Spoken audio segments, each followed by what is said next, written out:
For the North American Heavyweight Championship. Introducing first in the red corner, the challenger from Oklahoma University, Dr. Death, Steve Williams. And his opponent, ladies and gentlemen, in the blue corner. Hey, I just want to say something. I'm here to take on the winner of this match, and that's all I got to say. Butch, if that's all you got to say, get on out of here and sit down.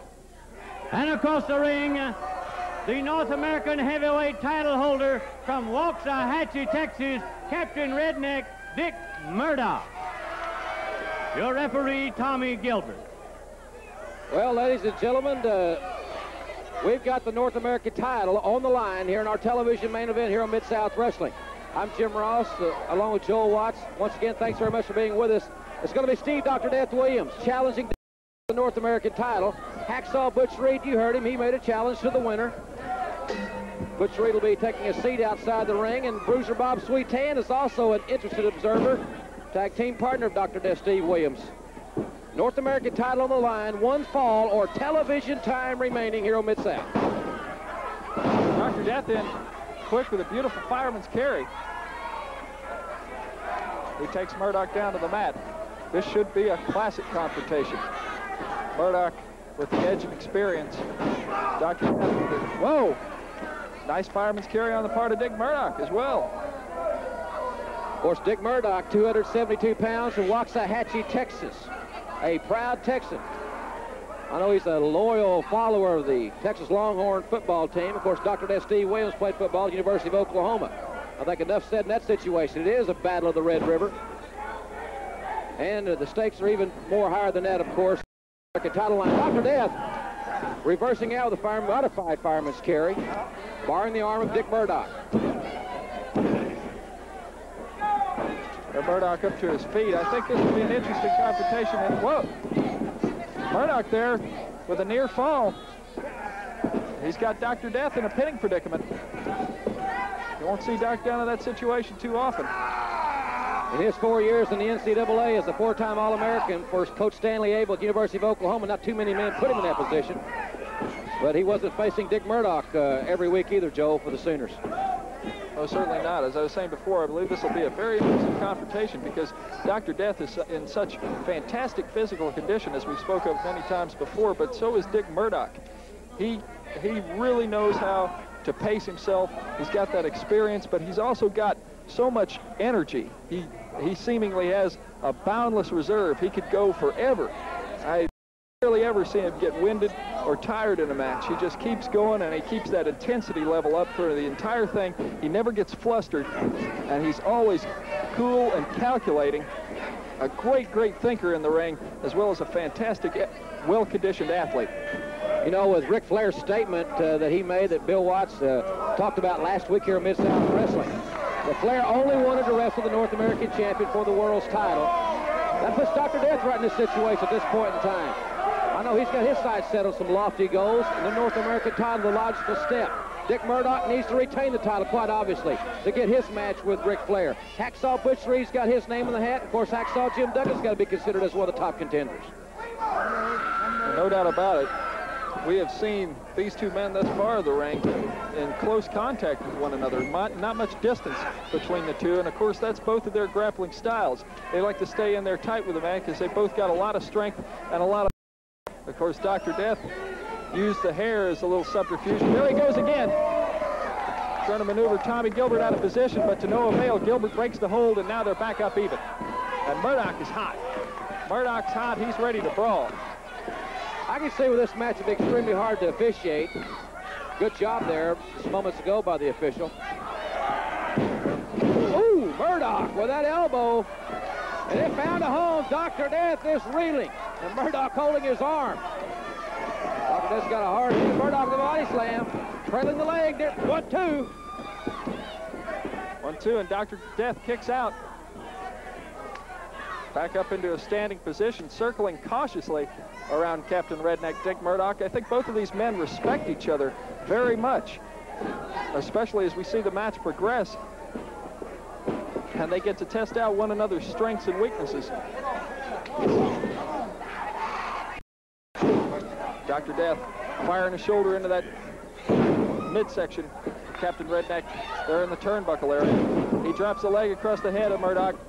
Down for the fall, but Murdoch with a nice reversal comes up on top with the front face lock, and he's got Dr. Death off of his base now. Very advantageous position for Captain Redneck Dick Murdoch. He's controlling the head right now, and whether you can see it or not, I'm sure Dr. Death is in an extreme amount of pain because Murdoch has got that wrist bone clamped across the jawbone of Dr. Death, and brother, that wrenches your neck like you wouldn't believe, especially when applied by 270 pounds of awesome strength of Captain Redneck Dick Murdoch. You know, we've got a couple of very interested observers, as I mentioned earlier, in the match. Bruiser Bob Sweetan looking on very intently. There you see him at the bottom of your screen. And another very interested observer, Hacksaw Butch Reed at ringside as well. Doc up to his feet with all that awesome power. There's where that conditioning comes in. Dr. Death manages to pick him up in a deadlift. Extremely strong back. Dr. Death never fails to amaze me with his tremendous physical power. He's just a brute. Murdoch, like a large pit bull, held on though, Joel.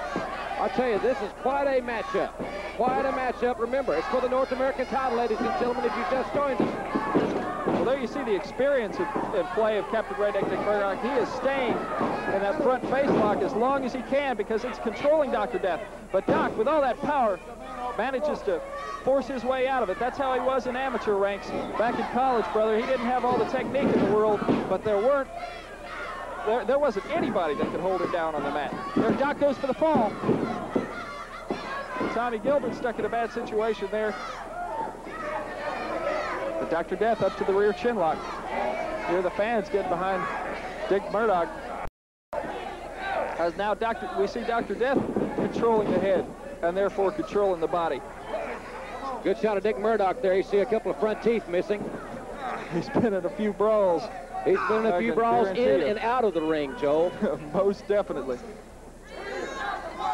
Dr. Death still controlling that head with a rear chin lock.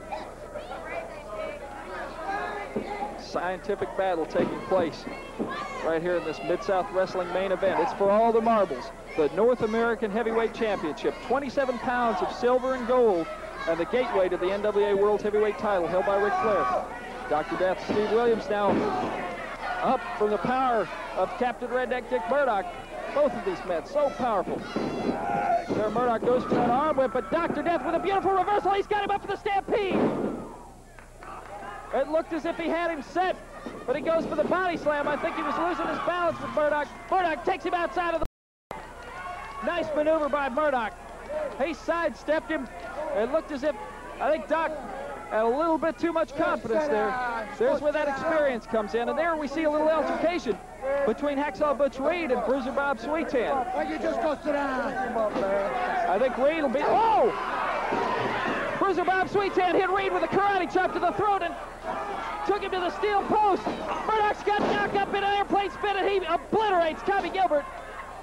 Tommy Gilbert was hit right in the face by the feet of Dr. Death, and now Bruiser Bob Sweetan coming in. He's got him up for the Brave Buster, but Sweetan again with a karate chop. Butch Reed with a soup bone. Dr. Death has got Murdoch down in a pity predicament, but Reed is holding Sweetan off. Dr. Death loads that arm brace and catches Reed from behind. He's got Reed hurt, and Murdoch is still down. What a collision. Reed falls on top of Murdoch. Reed is down, and he's on top of Murdoch, who is still hurt and injured from Dr. Death. Both men getting out, but Sweetan to the ring apron. Sweetan is on the ring apron, and Dr. Death is still down, as is Tommy Gilbert. Murdoch to his feet slowly. Sweetan coming around. Oh! What? Why did Murdoch? Murdoch is a snail! Butch Reed, he stopped him in the face! He must have thought Reed was the one who interfered in the match. Reed came to help Murdoch! And now Murdoch has got both men, Dr. Death and Bruiser Bob Sweetan, to contend with. Reed came to help Murdoch, and now Sweetan and Dr. Death are working over the North American champion. He was holding him up, but Dr. Death got him bound by the legs, and both men are kicking him while he's down. They're kicking him while he's down, and Hacksaw Butch Reed is still out of the ring. You hear the roar of the fans. The Fantastics are into the ring.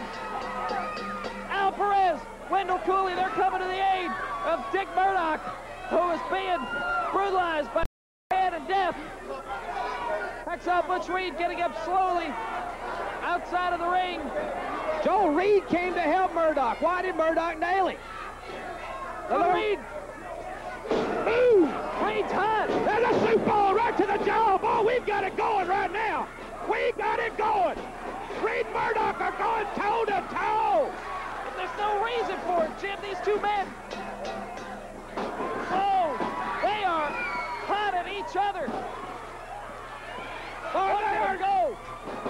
It's fist and fire right here. Ladies and gentlemen, we're going to try to restore some order right here. We're going to try to restore some order. We'll be right back. We'll be about one fall or television time remaining. In the red corner, General Skandar Akbar presents from Puerto Rico, El Corsario. And his opponent in the blue corner, to my left, Jimmy Backlund. Your referee, Carl Fergie. All right, ladies and gentlemen, one fall or television time remaining. Jimmy Backlund going against the martial arts expert. Can barely talk after all we've been seeing here. El Corsario and Jimmy Backlund. As Skandar Akbar brings his martial arts expert from Puerto Rico to the ring. This is judo chop, and this man El Corsario, perhaps that is the most power slam. First time we've seen him execute that maneuver. He may be the most talented martial arts expert, Joe, currently wrestling today. There's a lot of mass and a lot of quickness, and there's that savate-like kick straight to the neck. He could break boards with it. Can you imagine what this man could do to you? El Corsario with a very quick victory. Skandar Akbar in the ring with him, ladies and gentlemen. And we'll be back with tag team action after this exciting announcement from the Mid-South Network. One fall or television time remaining. A tag team match. In the red corner, from Oil Trough, Texas, Dundee Dutch Mantell. And his partner from Melbourne, Australia, superstar Bill Dundee. And across the ring, in the blue corner, the team from Tennessee, Pat Rose and Karl Styles. One fall or television time remaining. Your referee, Tommy Gilbert.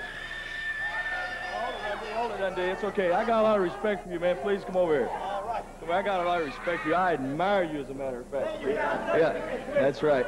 Because back when I was in Memphis, Tennessee, when I was growing up and watching you, brother, you brought class to professional wrestling.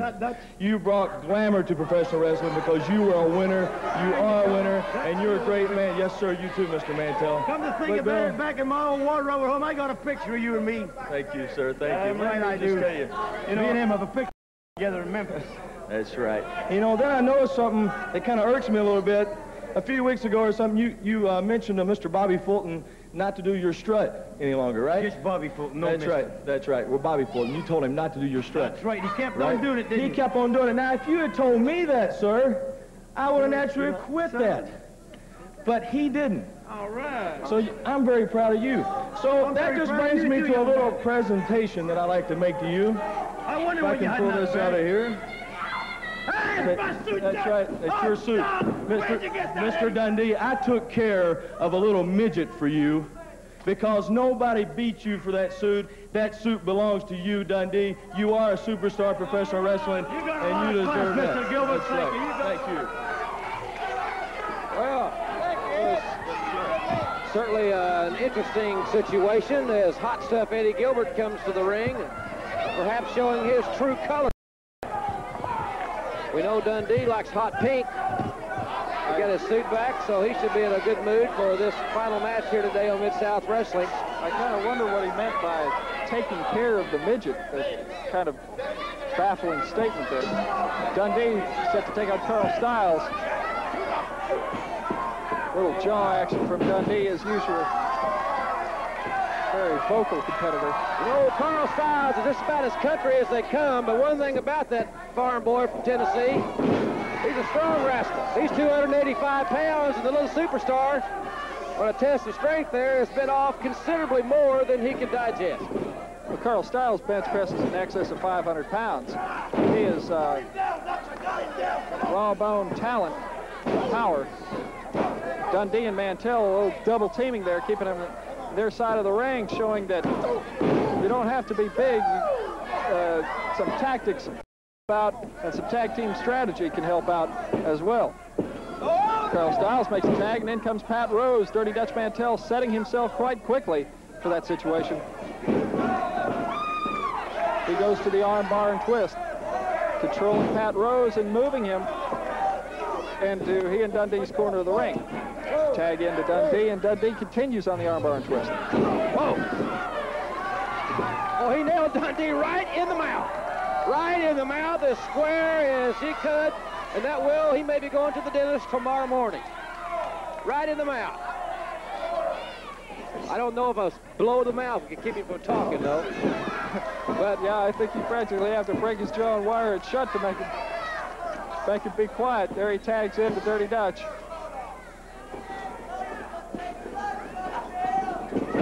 Oh, Pat Rose again goes for that right cross. But Dutch was ready for it. Ever the competition, Dutch Mantell is as quick a thinker as there is in the wrestling profession. He's also a great athlete, a great brawler. And a high-impact expert. He is a high-impact man, and Dundee, of course, he's a superstar. There's no doubt about that. And here comes Karl Styles from the hills of Tennessee. You know, Jim, you're saying high impact. Both of these men are such great tacticians. I see them use a lot of high-risk maneuvers, but I barely ever see any of them backfire on it. They always seem to wait for the right time to make that high-risk maneuver work. There, Dundee goes for the chokehold, and now using the right cross while Tommy Gilbert had his back turned, trying to put Dirty Dutch Mantell out. I think that might have been a tactic on the part of Dutch Mantell. These two men with their teamwork working together. Whoa! Off that second rope comes Mantell. And Dundee was still talking when he left the ring, Joel. This is an arrogant team. They're a cocky team, but they are very effective. Tag team. Extraordinaire. Dirty Dutch Mantell. Superstar Dundee. Mantell there. Trying to maneuver Gilbert out of the position. Well, Dundee was tagged. Dundee was a legal man in the ring. He came right off the top rope. Superstar Bill Dundee and Dirty Dutch Mantell, the winners here on Mid-South Wrestling, ladies and gentlemen. And it has been quite an exciting hour. Now, Joe. That reverse chin lock that has battered the face of the world's champion. This match has been in progress for about 30 minutes now, and Flair, a tough cut, who always gives his greatest effort in any ring that he steps into. He's a proud champion, and he is a man who wants to be known as a fighting champion. But Terry Taylor is a man with whom you cannot take even the slightest chance, as most of the Houston wrestling fans know. But Friday night at the Sam Houston now Flair is a fighting champion, and Flair is a wrestling champion. He knows wrestling well, and he has always given a demonstration of it. This in the past the 30-minute mark, and he absorbs a slam as Terry Taylor finds newfound strength. These fellows have been going at it for this half hour and going at it hammer and tongs, and so has the crowd. The crowd has been exercising their vocal preference as loudly as it is possible to imagine, and they cheer Taylor along to try to move him in there on the champion while he's got a slight edge in the fact that the champion has been stunned by that body slam. Butch Reed, hard-hitting, hard-punching, hard-driving, kicking man, and merciless when he has a man who has been stunned, will find an opportunity like this against Ric Flair at the Coliseum on Friday night. But you saw what Flair's answer was there. A driving headbutt, an aim perhaps at hitting him in the pit of the stomach. But we had an idea that that blow was right about the illegal mark, and as Flair steps in, he looks for the possibility of a lift, and here's the block by Terry Taylor. And here is Terry Taylor's answer as he lifts him high and turns the tables on champion Ric Flair. That back body drop, a great, great weapon, but it also can react as it did that, react to on Terry Taylor. And here's the count. There's one. And there is Flair able to muster enough muscle to get out from underneath. And both men finding that the more than 30 minutes of non-stop clashing has taken the toll of their energy. Suddenly, Taylor is on the outside of the ring, and fans there shouting to Terry. Those that are close to him are giving him confidential advice, and others are hollering to him as to what to do. You're looking from under the ring right now as we look across and find Terry Taylor rising up to face Ric Flair, who is eagerly waiting right by the ropes, and manages to knock Taylor off that ring apron again. So Fergie moves him back, and Fergie lectures him, but the champion knows that he bend rules because he can maintain his title with the application. There is a beautiful headbutt that he is turning now into a sunset flip and going to try to drop him on his back, and he does, and there it goes for a pinfall, and he had those legs in place, but the long legs of Ric Flair started working, and Flair now tries to go for the pin. He's got a double arm lock.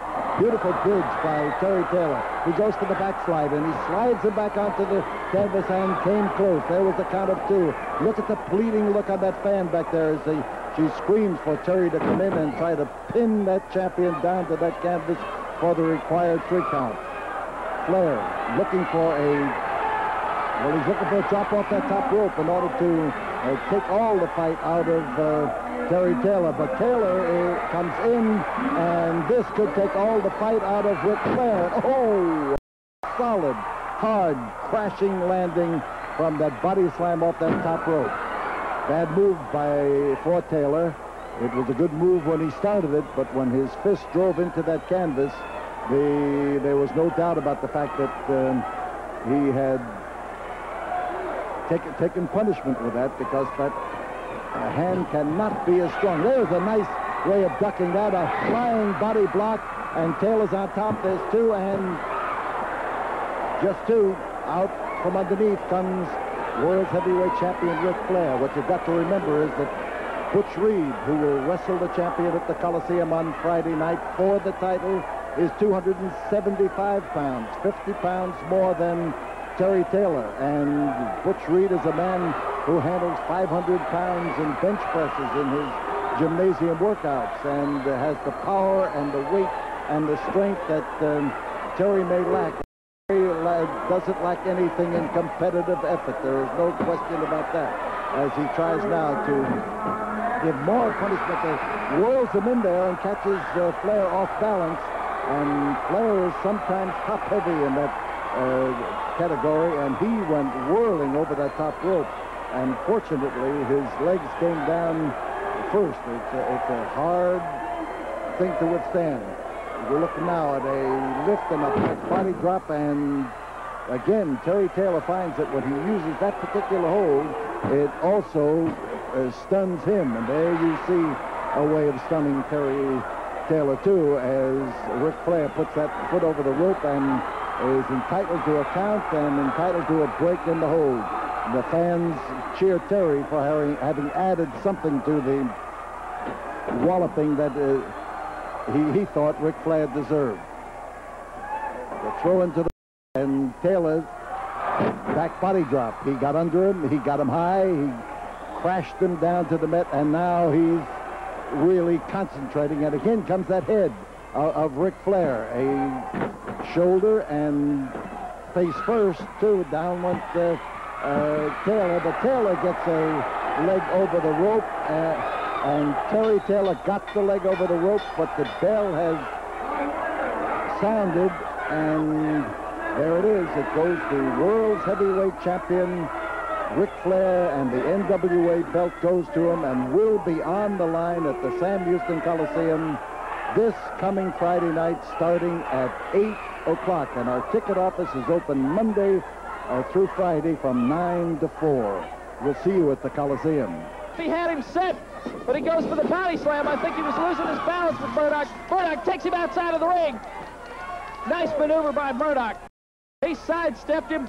It looked as if, I think Doc had a little bit too much confidence there. There's where that experience comes in. And there we see a little altercation between Hacksaw Butch Reed and Bruiser Bob Sweetan. Why you just go sit down? I think Reed will be... Oh! Bruiser Bob Sweetan hit Reed with a karate chop to the throat and took him to the steel post. Murdoch's got knocked up in an airplane spin, and he obliterates Tommy Gilbert.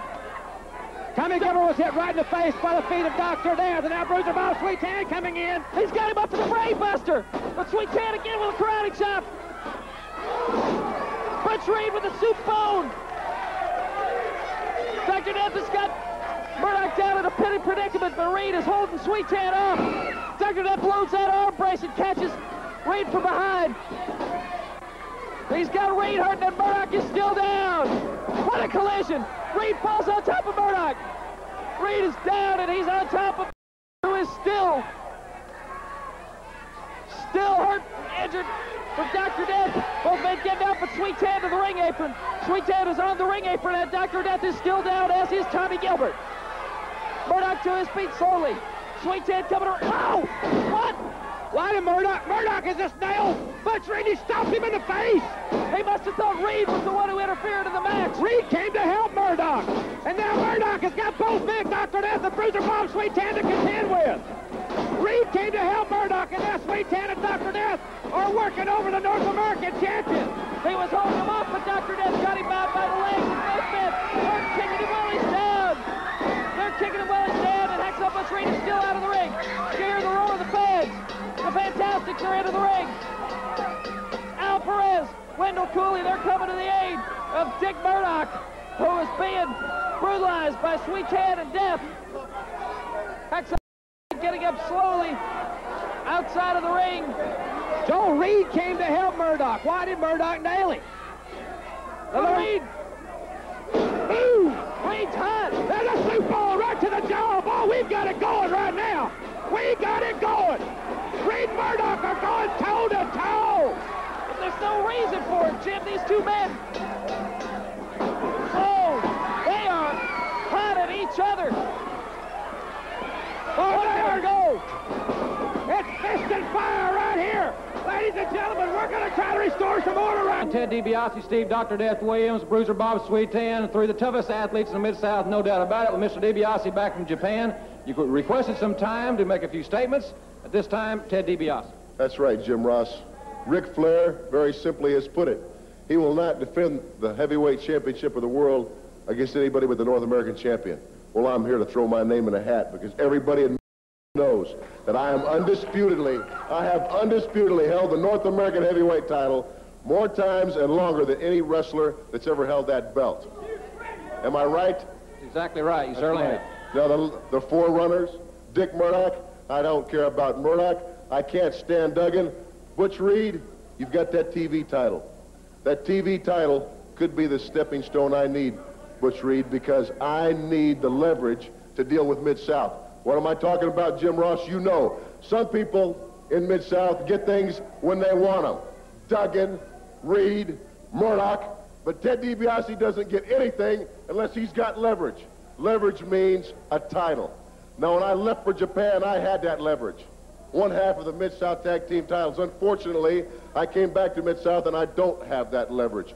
But I'm here to say, I want a shot at the North American title. I want a shot at Ric Flair. Now, about the tag team titles, while we're here, Bob Sweetan, I pulled off, masterminded, the greatest ambush that ever's come down the pike in professional wrestling in the Superdome, and snaked Jake Roberts and successfully retained the Mid-South Tag Team titles. You begged me, Sweetan, you begged me when I left to go to Japan, please let me carry one half of the title. Let me represent you as one half of the tag team title holders. I gave you power of attorney to do just that, to represent me so Mid-South couldn't interfere. And very simply putting it, Sweetan, you blew it. You blew it, Sweetan. You blew it, and nobody does that to me. Nobody. I didn't blow it. I'm not the one that lost the fall. It was your partner that lost the fall right here on television. So don't be blaming me for the titles not being where they're supposed to be. Look, Sweetan, he may have lost.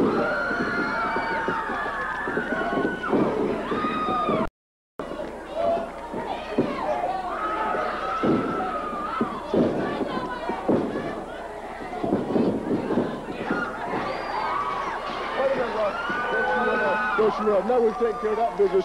I want you to go get Grizzly Smith get Grizzly Smith over to the ring and go to that dressing room and bring them two paper champions that say they're the Mid-South Tag Team Champions down here right now, because Dr. Death and his partner, Ted DiBiase, are going to show all these people right here today, if we can get it done, who the real Mid-South Tag Team Champions. Go take care of him. Come on. I mean, go take care of him. Come on, Grizzly Smith. Come on down here. I want you to go out there and get those two paperweights, those two champions who are nobodies, and get them down here in the ring. Get them down here in the ring. That's right. Because they ain't nobody.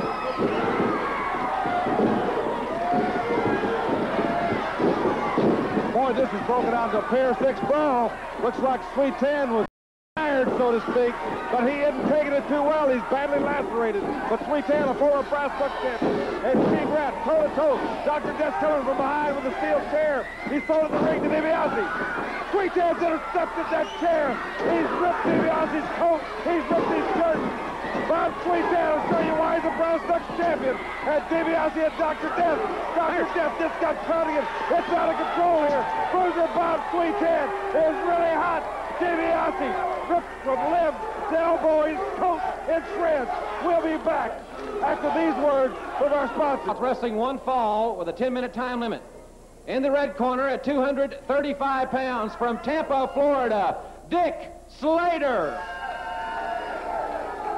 His opponent, standing in the blue corner, weighing 230 pounds from New York City, Broadway Joe Malcolm.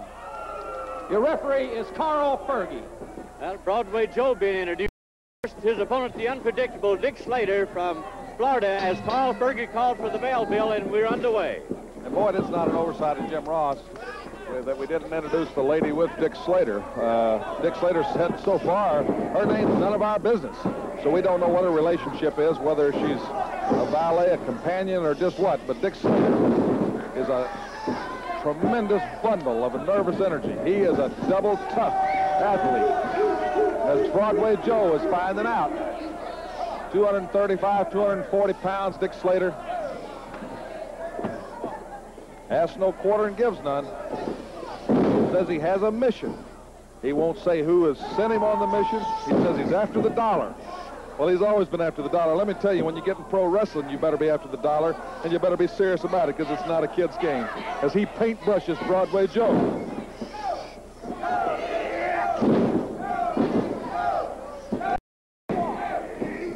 Dick Slater showing that tremendous agility.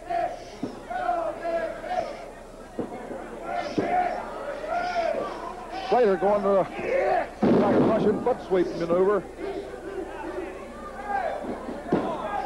Slater put Broadway Joe's foot over to break Fergie's count. Dick Slater took Broadway Joe's foot and put it over the bottom rope that broke Carl Fergie's count. He must want to punish the man a little bit more. Drops that elbow on him.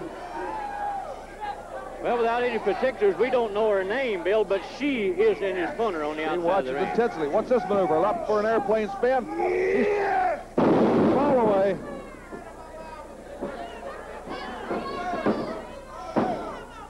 One, two, three. Dick Slater, the winner. We'll be back with the Humongous and the Barbarian, Boyd. Right after this word from Mid-South. Powerful, but they're up against so much brute strength, and look at that. My goodness. These men are big, and they are awesome, and Humperdinck has them under his control. No more devastating team in wrestling, and you're seeing them now. And they're throwing bodies all over the Irish Renell Boys Club. Humongous is down near the steel railing. It's in Constance, but you hear the roar of the crowd. And Jake the Snake Roberts has entered the ring. He has entered the scene, and he has really put the punishment to the Barbarian. He goes for the arm whip. Reversal. Oh! Jake the Snake catches him with a knee. Clothesline. The fans are on their feet, Jim. We've got people standing, and Jake the Snake Roberts now. It's going to be 2-on-1. And Jake the Snake Roberts, the Barbarian and Humongous both on this man. Oh, that face mask, he hit him right in the kidney, and now with a head with that face mask. Out goes Carl Fergie over the top rope. Humongous is so powerful. Now it's Barbarian and Humongous, and once again Jake the Snake Roberts is at the mercy of both of these men. And they are so brutal, Humperdinck urging them on. They're trying to put Jake Roberts out. Permanently lacerated him. Referee, time to get with a manhandle referees and wrestlers. This crowd is standing. Jake Roberts is in severe trouble. His career is on the line right here.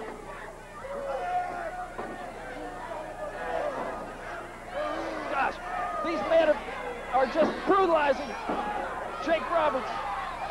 They have really opened a severe laceration on Roberts' head. We have got to get some order restored in this situation. Humongous continuing to brutalize Dick the Snake Roberts with that face mask. You hear the roar of the crowd. You hear the roar of the crowd, and Jake the Snake has got some help.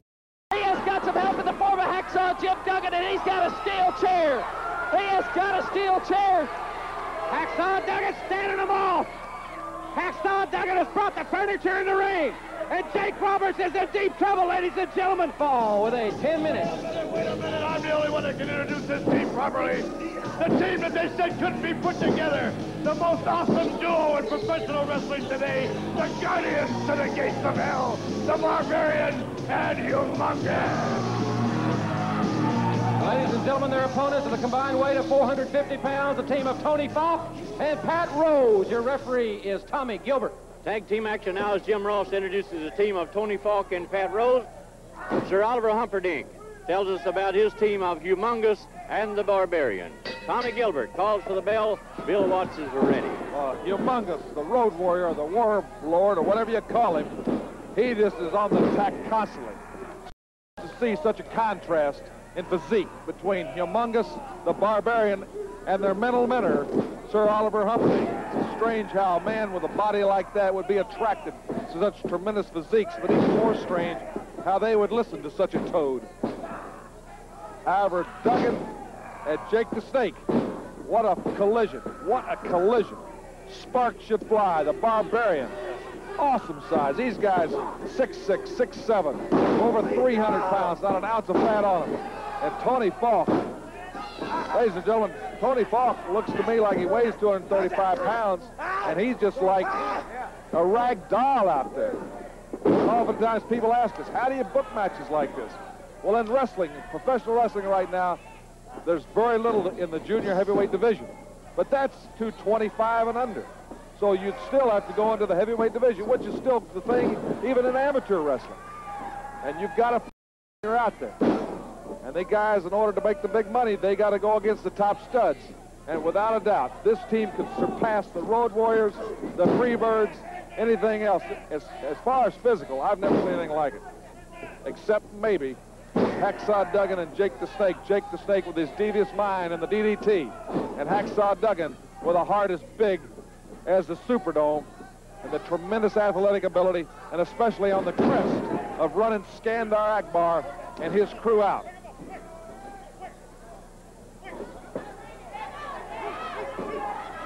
Decapitation time. Mercy. You almost cringe to see it. Ladies and gentlemen, you're at home. You can't hear the bone snap, the meat snap. That's awesome.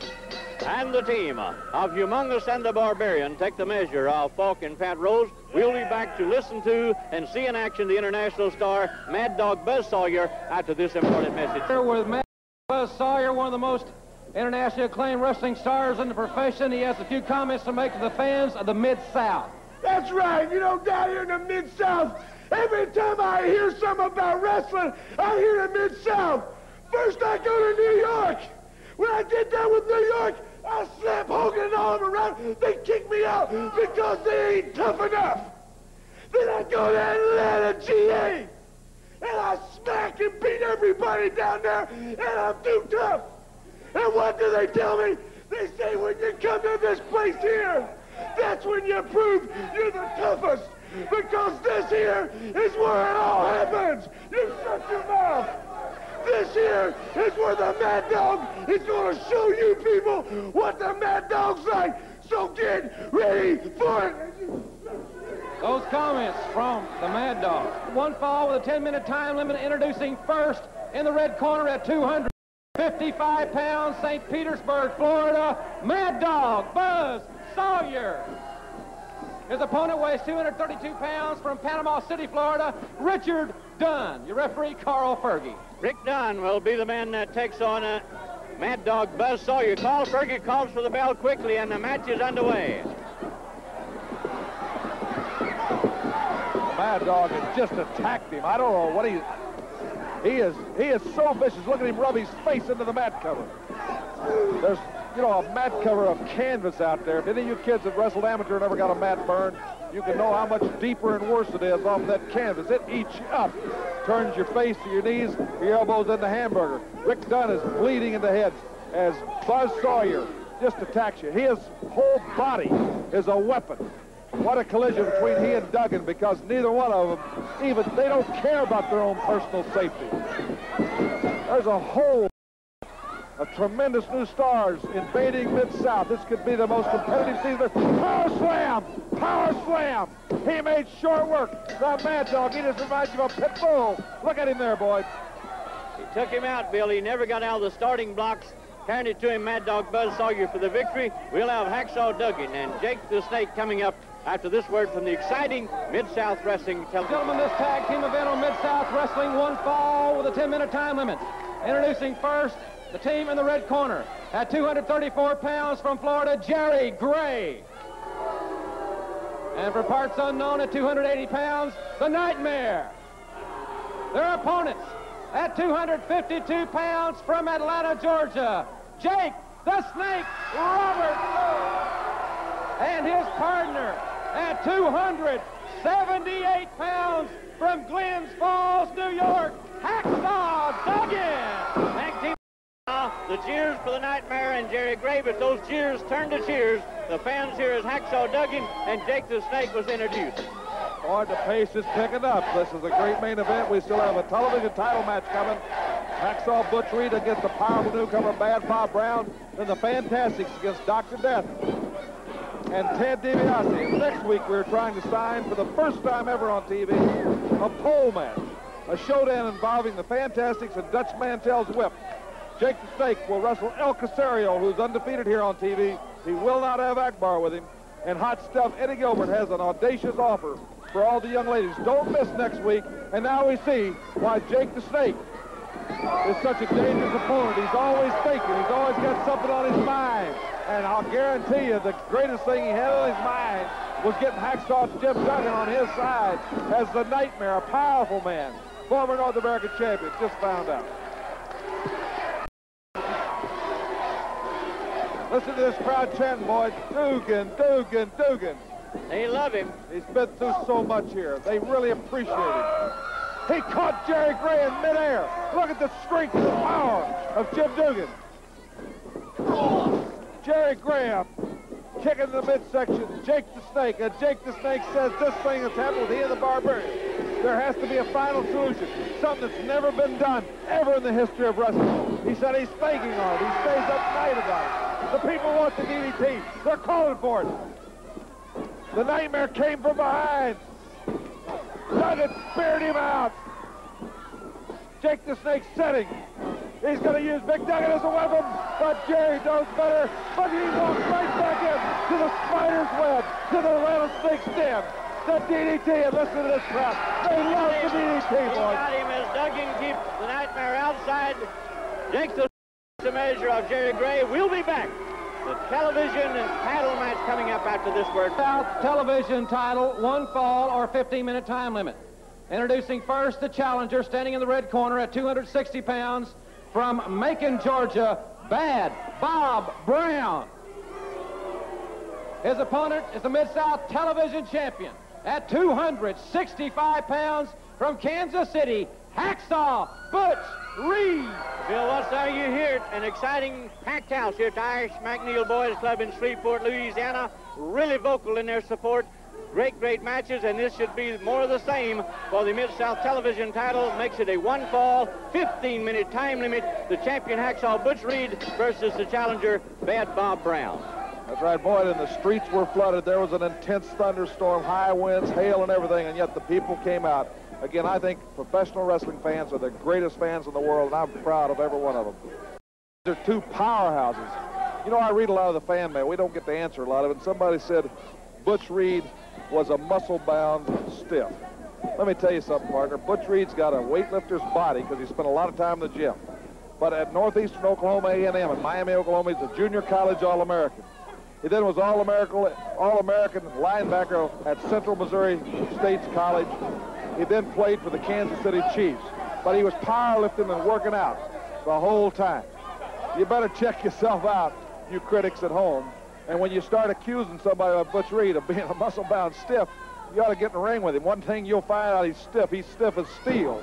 But he's a flexible, tremendous athlete, the television champion. And his quest is to become the first black world's heavyweight champion. And in order to do that, he feels he's got to gain the titles and the North American title. And Captain Redneck Dick Murdoch on his way. Two fantastic athletes. Tremendous collision. And you fans are the beneficiaries when you get to see contests like that. Bad Bob Brown and a newcomer. Powerful build, short, stocky. They locked up in sheer power, but you can see Butch Reed, the reason he built his body was to have that reserve of power. We got the Fantastics coming up against Ted DiBiase and Dr. Death. That should put tremendous speed, agility, and explosion against a well-seasoned veteran DiBiase, a powerhouse, a four-time college All-American, Dr. Death. As the excitement level picks up here. We've seen a test of strength now in this television title match. Bad Bob Brown against the champion, Hacksaw Butch Reed. And like Bill said, a tremendous athlete. I don't see how you can think otherwise. Well, in all my career around, I've never, ever seen a statue erected to a critic. People who write in, that seemingly they can solve all the problems in the world, and they always know the way around it. Until you've tried it. Didn't you see that maneuver? Reed went over the top. That's almost like O.J. Simpson going for that short yardage touchdown. He was trying to correct himself in midair, but Bad Bob was just too strong and got him elevated. But Butch put the knee to him. This is a man that had arthroscopic surgery in Tulsa and wrestled 1 week later. You talk about tough. Hacksaw Butch Reed didn't get that name Hacksaw from being anything but like cold steel. He and Duggan, what a pair. You know, when they've been teamed on occasion, they've never been beaten. That powerful gorilla slam, as he calls it, and Bad Bob sees why Butch Reed is the television champion.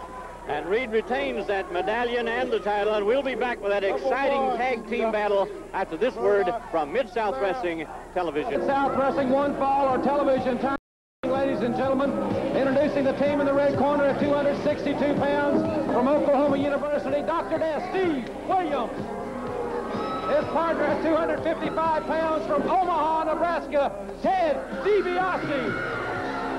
And their opponents at a combined weight of 420 pounds from the City of Angels, Tommy Rogers and Bobby Fulton, the Fantastic. And how do you like your wrestling action?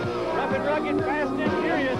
We're going to see it all right here as the Fantastics take on Dr. Death, Steve Williams, and Ted DiBiase.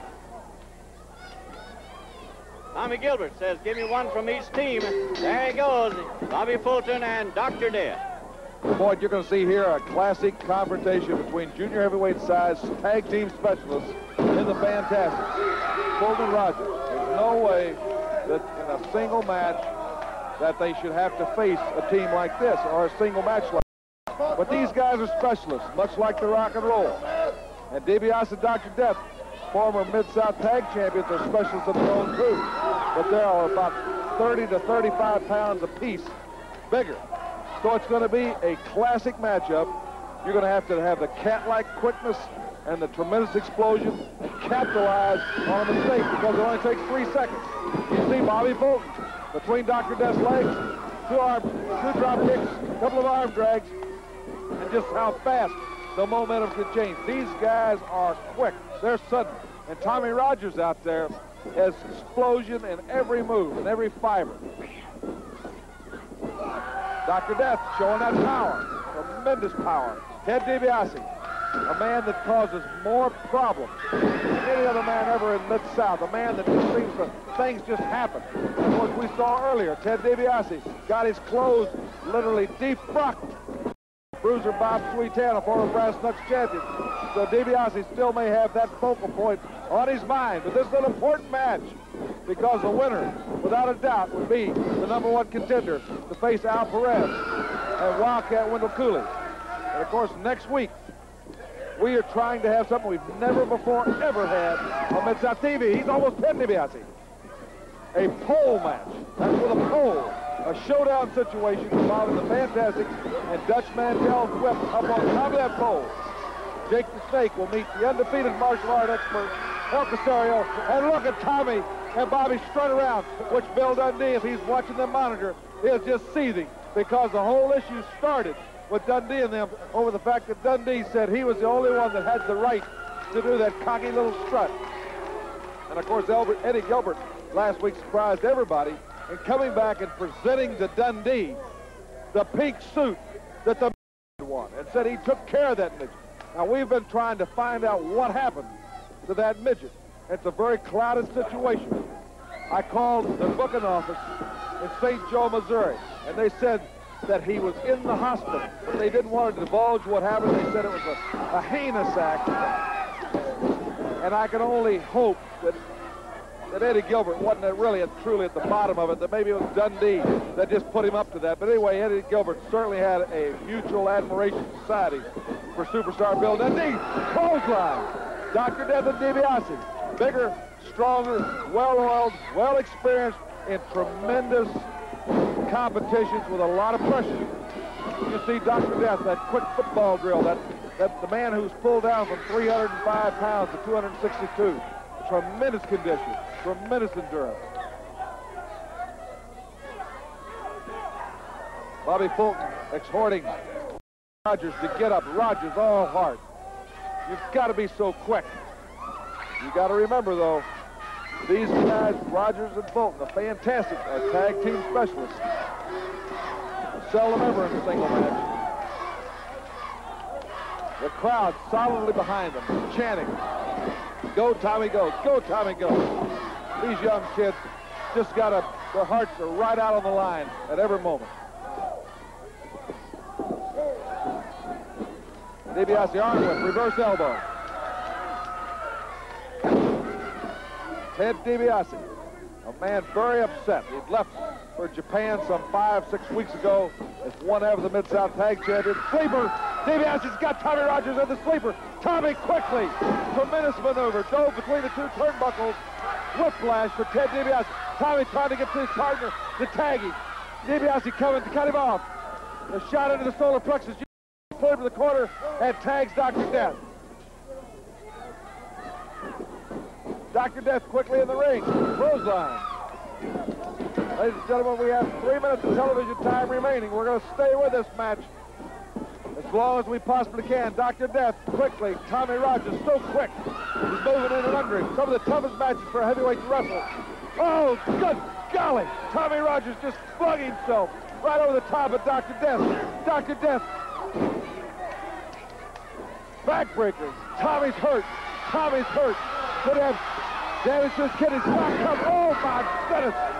Tommy Rogers got out of the way. And Doc ain't canvas. Dr. Death, a man that takes a lot of risks. Doesn't feel he can hurt him. Tommy tags Bobby Fulton. Bobby Fulton into the ring. Bobby nails Ted DiBiase. They're both in there, but Bobby Fulton has pulled DiBiase in the ring. Tommy Rogers back to help his partner. It's a four-way brawl right now. Less than 2 minutes of television time remaining. The Fantastics are turning the tide. What heart, what courage.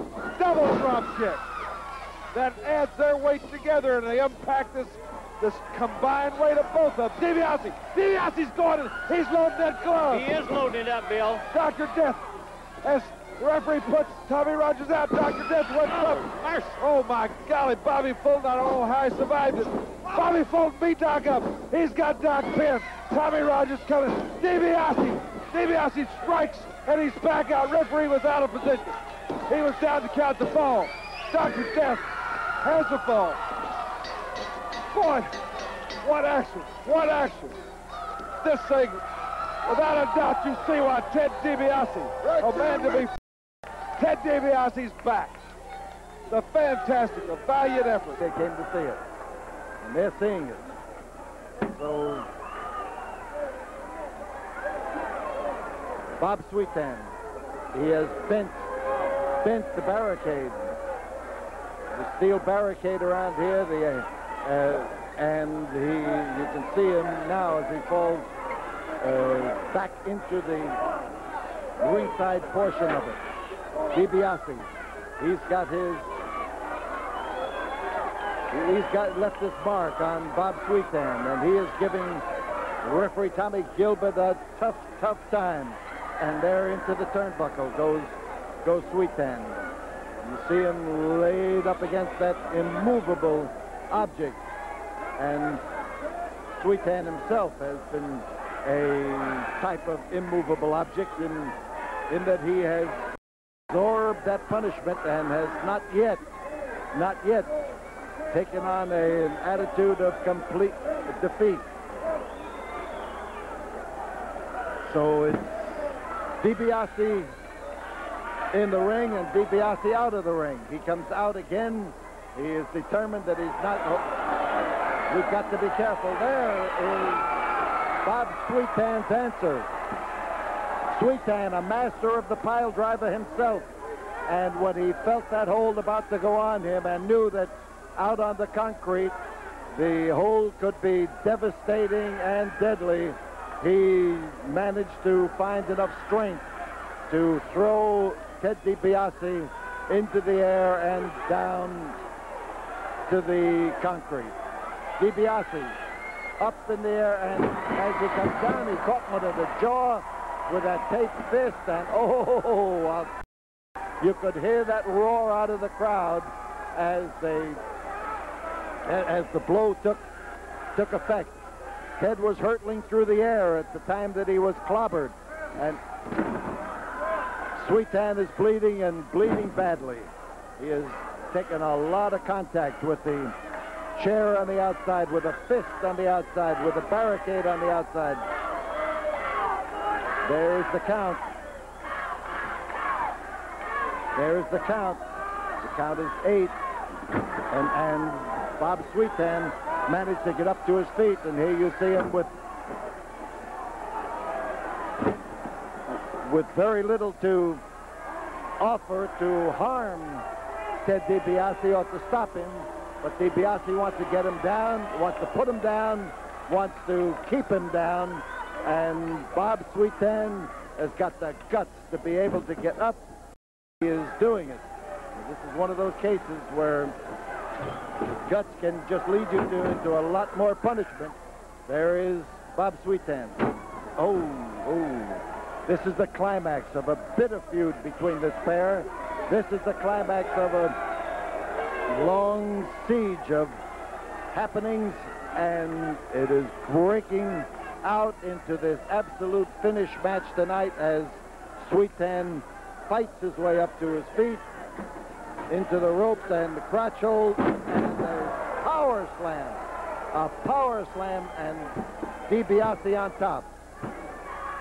And Sweetan just barely oozed his way out of that predicament. And again, DiBiase comes back in to drive home that fist of his, and with it being taped up the way it is, he doesn't have to worry as much about breaking a fist by hitting him in the head or squarely where heavy bone concentrations are. But Sweetan refuses to admit that he is whipped, and he is not whipped. He is on his feet. He is in there and caught him beautifully. What a wallop. What a tremendous wallop. And Sweetan has found something someplace. And as he swings that arm and they exchange wallops, it is Sweetan who is giving, maybe not as good as he has taken in the past, but he was giving enough in there to give Ted DiBiase a tough time. 10 minutes have gone by as DiBiase is smashed, and I mean smashed into the turnbuckle, and here's Ted feet, Ted rising ever so slowly. That's what happens to you when you are in that never land between lucidity and absolute stark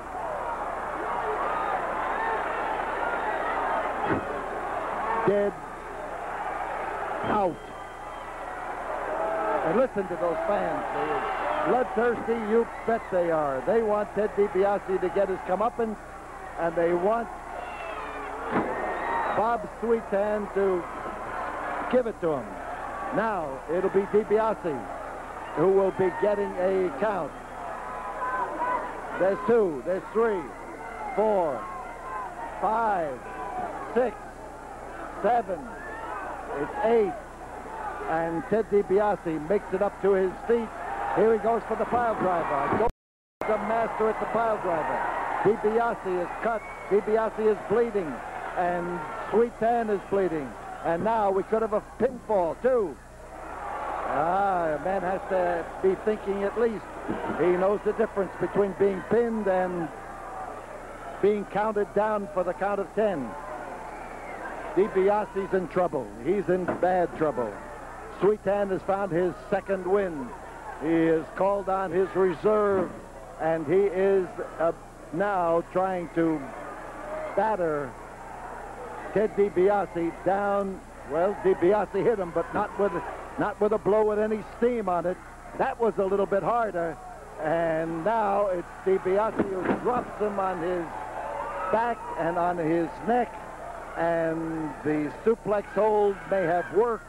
Let's see what happens with DiBiase as he turns to the double. Whoa, he turned to the double toe hold that is his favorite leg breaker. And you saw Bob Sweetan's foot rise up and knock him back into the turnbuckle. Swing and into the corner, and Ted DiBiase went out of the ring, and the Sweetan down in the ring. DiBiase is reinforcing one of his hands. He is putting on that favorite protection device of his, the glove on his hand. There is no disqualification in this match. Just remember that. And as Bob Sweetan brings him up, he brings him into the ring with a devastating driving wallop. I'll tell you, Ted DiBiase ought to be looked at, but this is the kind of a match you don't stop to have a doctor look at anybody or the referee look at anybody. And Sweetan was driven into the top turnbuckle by his throat hit. And DiBiase is on top. There's 1, 2, there's 3. And there is the winner of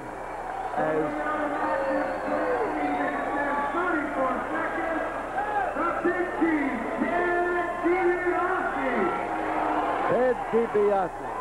I'll tell you one thing, he survived a tremendous scrap that time. One of the most punishing matches I have seen in years, and he came out of that a winner. It's the kind of a match that you may not applaud the manner in which he won it, but you do know that he had to fight to win it, and there's a man to lose it. It was a great battle, and don't take anything away from either man. It was a hard. One fall with 10-minute time limit. In the red corner, the team of Karl Styles and the Red Raider. And across the ring, their opponents, the Mid-South Tag Team Champions, Al Perez and Wildcat Wendell Cooley. Your referee, Tommy Gilbert. The East-West Connection, Mid-South Tag Team Champions, Wildcat Wendell Cooley from San Antonio, Texas. From Tampa, Florida, Al Perez, ladies and gentlemen. As we wait the official signal, there's the bell, and we've got tag team action, and we've got some of the greatest tag teams in wrestling right here today on Mid-South. Once again, thank you very much for being with us. Cooley with a tag into his partner, Perez. Perez goes to that arm bar. Both Cooley and Perez become very intent when they decide to go after a certain part. Perez, quick tag in. One thing I've noticed too, Joel, is their teamwork is getting better and better every week. Right there's a great example. Scoop slam by Wendell Cooley. He and Perez both are extremely strong, but they've got the big country boy from the hills of Tennessee, 290-pound Karl Styles. Wendell Cooley going after that arm. Like I said, these two men both very tenacious. Karl Styles there with a couple of illegal blows to the forehead of Wendell Cooley. Perez in, he hits Karl Styles with a hard forearm. Styles down to the canvas. Oh, Perez, all 290 pounds, belly-to-back suplex. Beautiful maneuver. Belly-to-back suplex, the winners in quick fashion, explosive teamwork. Al Perez and Wendell Wildcat Cooley, and we'll be back with Jake the Snake versus El Corsario after this time. 10-minute time limit. In the red corner from Puerto Rico, El Corsario. And from Atlanta, Georgia, in the blue corner, Jake the Snake.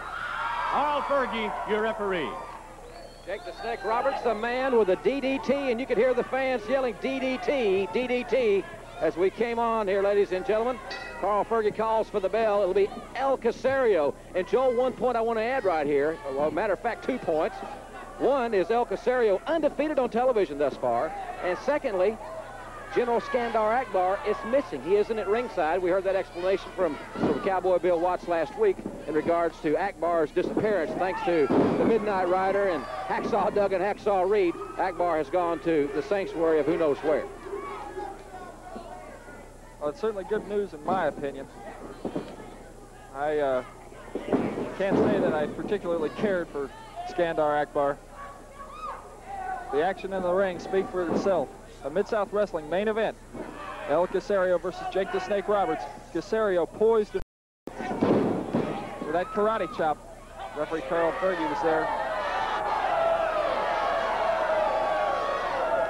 Well, the fans are saying no, and what they're saying no about is the referee asked Jake if he pulled the mask to take down El Corsario. El Corsario with a short chop. Remember, those are deadly weapons, those hands. We have Jake Roberts, and that's all American. There's nothing martial about that. Martial law, maybe, but not martial arts. I've sometimes wondered about El Corsario, and he's somewhat mysterious. That mask lends a lot to him. Whoa, he goes for the DDT. Well, everybody has seen the film. That's one thing about this tremendous television exposure, the #1 wrestling program in the country. And Jake the Snake Roberts says, hey, I want to get it on. Let's go.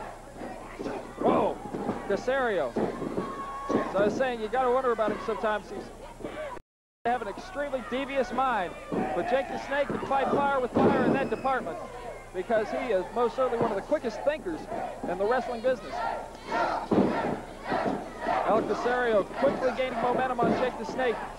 He knows that he has got to put the pressure on this man if he wants to gain a victory. And it is an important match for both of these men. He goes to a claw hold right around the heart area. There are a lot of nerves and very important blood vessels in that area. Corsario is attacking them at this point. He's also keeping his weight above Jake the Snake's shoulders. Now there, I think he made a tactical error by standing up and letting Jake the Snake get to his base, because that's where Jake the Snake can really hurt you. He gets his leverage, gets his distance, and he can explode and he can uncork on you. Well, apparently El Corsario, Joel, I obviously didn't hear you, but he has got right back to a very sound tactical maneuver. A while ago, I wanted to add that he was really Jake in the ribs as hard as he can kick. With those savant-like kicks, you talk about busting some ribs in a hurry. Well, no doubt about it, Jim. If he gets the distance and can unload on Jake the Snake with that savant-like kick, I don't know if even Jake the Snake will be able to get up from that, because, brother, there are not many things as devastating as when he gets that 200 plus pounds behind that kick, all that momentum, or he goes to chop to the chest. Very contrasting styles here, and El Corsario style somewhat hard to figure out for many opponents. And he has got that claw, and he's got it buried. There we see him again, once again, keeping the weight over the shoulders, trying to keep Jake the Snake down on the mat.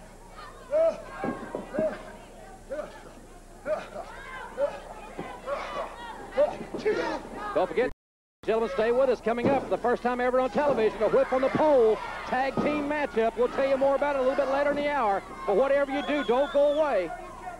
Jake the Snake fighting up to a base somewhat, but El Corsario there raking the eyes of Jake the Snake. Oh, Jake with a kick to the midsection. A hard right. He lashes out against Corsario, but Corsaro's got him in the turnbuckles. He has got him in the ropes, and that is a tough place to fight back. Carl Fergie keeping Corsario off. And now Corsario goes back once again to that claw hold, this time up in the collarbone area. An extremely painful area to place that kind of a claw hold. Again, he keeps attacking those nerve centers. That's one of the things about the martial arts is you learn nerve centers and pressure points, and you learn how to attack them quickly and add as much punishment as possible. Jake Roberts agonizing there, and boy, I tell you, El Corsario has been vicious on that arm. Jake's going for the mask. Hey, he doesn't mind Joe taking a shortcut. He wants to win. That's what he wants to do. That's what he's in there for. Hey, brother, anything it takes, Jake the Snake is going to do it. He says money changes everything, and there is certainly a lot riding on this match. Certainly great to see him with Hacksaw Duggan last week. Boy, what a team they're going to make. When they really get it all going, man, they are going to be an awesome team. It's my opinion, they're a great team right now. No doubt about it, Jim. Both of them. Double tough, great tacticians. Listen to this crowd getting behind Jake the Snake Roberts. I never thought I'd hear it a few months back, but the people have just really grown to love this man. He's such a competitor. He's got such a great fighting heart. There he comes off the ropes. A knee lift! A knee lift, and he is turning the tide on El Corsario. Look at that, his arm numb. The punishment that Corsario wreaked on him. Certainly has limited use of that one arm. Jake, you heard the people, they're yelling. Well, he went for the clothesline, but he missed it. Corsario with a kick to the midsection. Still, Jake the Snake arm looks as if it's numb. Corsario attacking those pressure. Oh, he goes to kick Jake the Snake, but Jake blocks it with his arm again. He blocked it with his arm again, and you gotta wonder if he has much use of it. There he went for that kick. Clothesline. Jake Roberts has very limited use, and listen to the people. They're standing. They want it. They want the DDT. And they're gonna get it. And DDT. Jake delivers a DDT. Nobody gets up from there. 1, 2, and 3. And the referee can count to 30. Jake the Snake Robertson will be back with more after this from the exciting Mid-South Wrestling Network. To do just that, to represent me, so couldn't interfere. And very simply putting it, Sweetan, you blew it. You blew it, Sweetan. You blew it, and nobody does that to me. Nobody. I didn't blow it. I'm not the one that lost the fall. It was your partner that lost the fall right here on television, so don't be blaming me for the titles not being where they're supposed to be. Look, Sweetan, he may have lost the fall.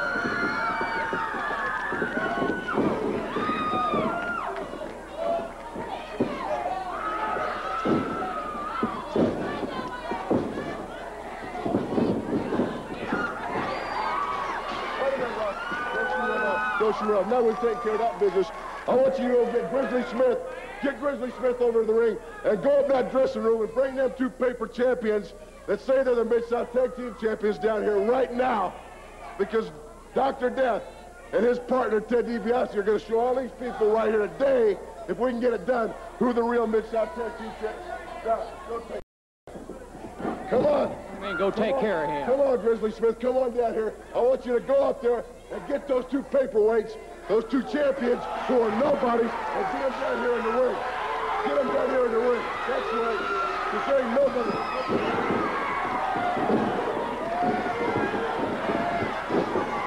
Boy, this is broken out into a pair 6 brawl. Looks like Sweetan was fired, so to speak.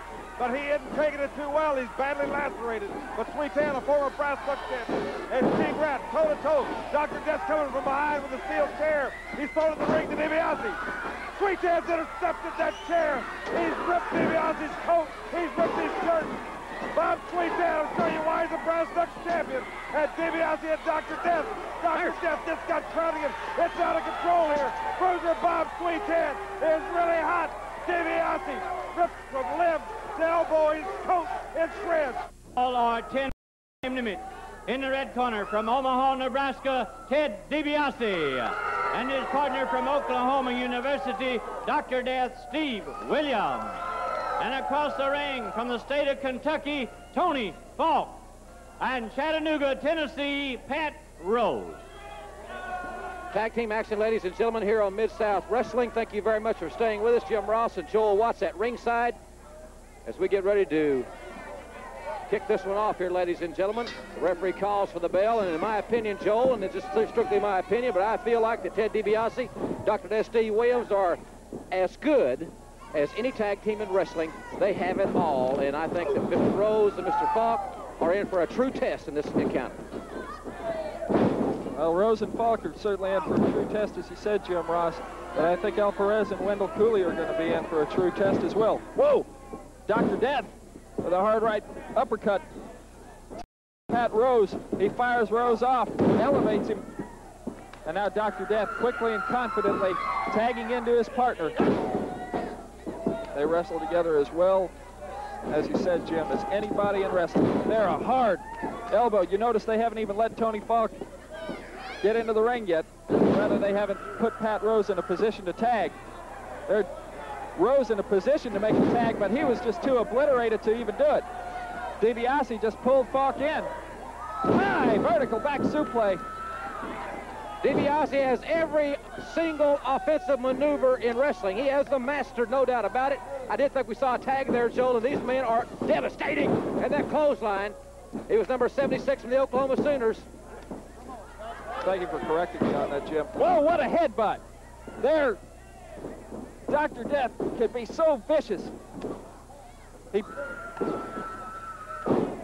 fires to the turnbuckle, and Jim, they are manhandling these two men. I don't think we've seen one aggressive maneuver that has had any success from Falk and Rose thus far. Well, they're certainly gearing up. They want another shot at those Mid-South Tag Team title belts. They'll do anything to get the opportunity, and they'll do anything to win the belts. And look at this, Joe. We've never seen this tactic before from these two men. They've obviously been working on something new. Whoa! The Oklahoma Stampede off of the second rope. What could be more devastating?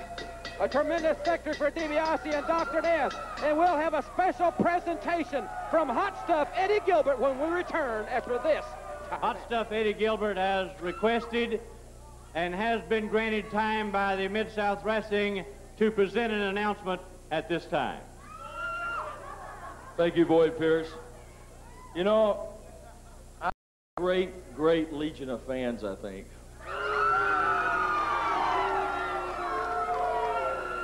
And they've really overwhelmed me here lately with their support. You know, it's hard being a celebrity like I am. It's hard being great looking like I am without these young girls and ladies really pestering you and bothering you. See, it's hard for me to even go to hotels. I've been asked at some hotels not even to stay there because girls keep calling, girls keep coming. They jar up the telephone lines, and the hotels ask me to leave just because Hot Stuff Eddie Gilbert is the best-looking professional wrestler in wrestling today. And I realize that. And see, and I understand, too, that after a lot of my matches, a lot of my fans, and I'm sure a lot of them, they want a piece of Hot Stuff. They want something of mine. They want a touch. They want my autograph. They just want something.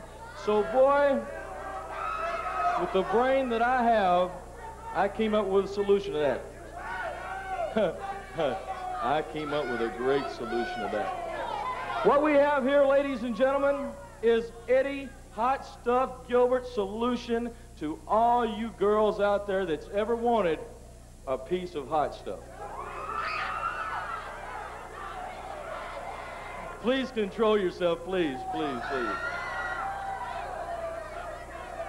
I'm about to unveil something here that will shock the wrestling world and will probably make all you people sitting at home start sweating and go in shock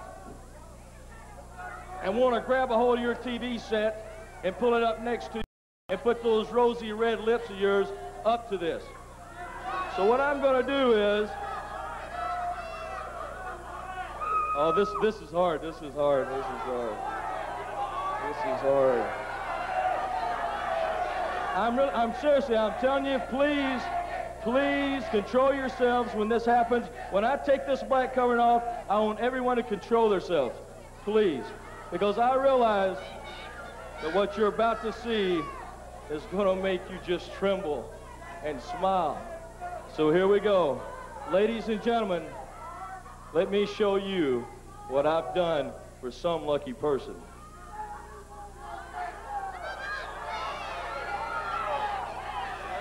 Now, I went to a lot of time, Boyd Pierce and you people, and a lot, and I mean, I stress this greatly, a lot of expense to have this beautiful, beautiful portrait.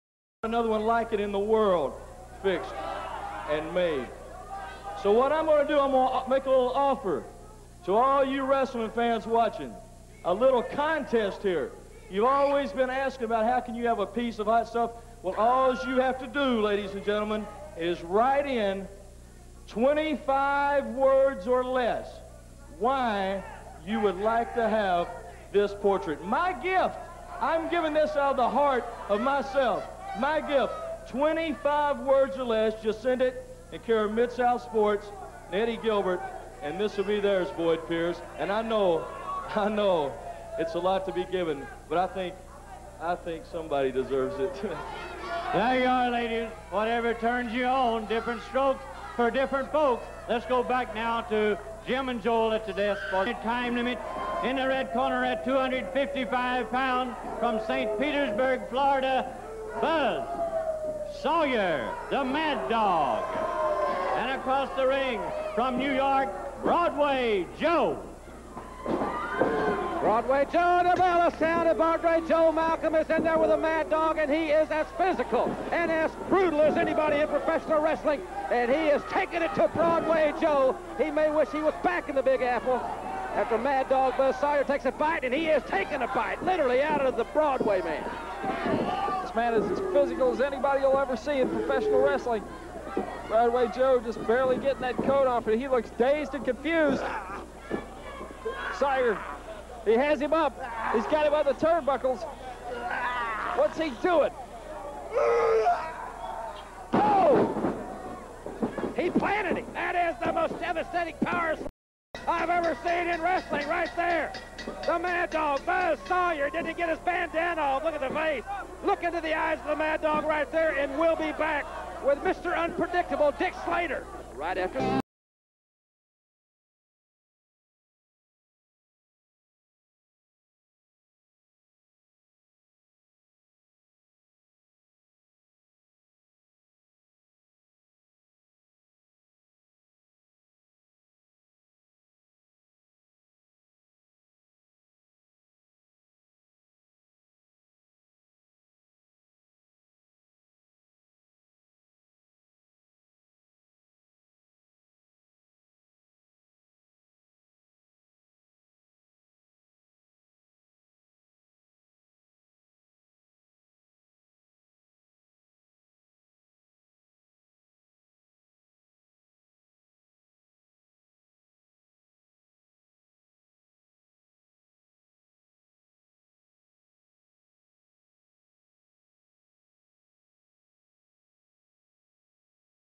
In the red corner at 235 pounds from Tampa, Florida, the unpredictable Dick Slater. And across the ring in the blue corner, his opponent, Rick Dunn. Tommy Gilbert, your referee. Here we go, ladies and gentlemen. We'll get our second look at Mr. Unpredictable Dick Slater. Tommy Gilbert calls for the bell. This man with a renowned reputation, Joel. You went to Atlanta to sign this man. He says he's here on a mission, not titles. He wants money. He's got something else on his mind. I guess only time will tell in that situation, but in any event, he is a renowned star in wrestling around this world, and he is here in the Mid-South, and he is really, really making some waves. Well, it's just further evidence of the fact that if you want to really make a name for yourself in professional wrestling, the South area is the place to come. The toughest competition anywhere in the world. in many wrestling experts' opinion. Dick Slater there shows that he can hook it up with the best of them. He's got quick hands. That right hand put Rick Dunn right to the mat. Whoa, there's that devastating elbow. Talk about a high impact specialist. No doubt about it. He executes such great technique. And that double arm suplex, this could be it. Mr. Unpredictable Dick Slater completely dominating Rick Dunn, ladies and gentlemen, and we'll be back with a match everybody's waiting for. It's the pole tag team matchup, first time on television, and we'll have it for you right after this from the exciting Mid-South. One fall or television time. A pole match, the stipulation. You'll see the whip of Dutch Mantell atop the steel pole attached to the ring post. The team that is able to get that whip down will be able to use it in this match. Your contestants in the red corner, Dirty Dutch Mantell and superstar Bill Dundee. And across the ring, from the City of Angels, Bobby Fulton, Tommy Rogers, the Fantastic. Ladies and gentlemen, we've been waiting all hour for this one to the first time ever on television. A whip on the pole tag team battle. Where else but Mid-South Wrestling? Jim Ross and Joe Watts at ringside. Thank you so very much for staying with us and joining us here, ladies and gentlemen. You're the most important part of Mid-South Wrestling. The fans watching this program. Joe, this is quite a matchup. There's a lot of bad blood in this situation. No doubt about it, this situation goes back quite a ways. There's been a lot of heat between these four men. Tommy Rogers going after Bill Dundee, who's going up to that pole. There, a nice shot by Paul White. You can get an idea of how high up that pole is, and Dundee is going right after it. Of course, this is the main weapon in this match. Whoever gets that whip has got a definite advantage. As Dutch Mantell said, whoa, Dundee with a headbutt. He's about to knock Tommy Rogers off that top rope. You got to realize there's concrete down there. This is extremely dangerous. Well, ladies and gentlemen, you talk about tag team strategy, you talk about a lot of things, but you can throw any kind of common strategy and normal game plans out the window as far as this match is concerned. And Dundee goes off backwards, and Tommy Rogers is trying to go right up that pole and get the whip. Mantell trying to come down. He's bringing him down, and I'll tell you, I'm just so excited, Joe. It's hard to action in this thing. Well, if this would have been a single match, I think Tommy Rogers would have been able to make it up to the top.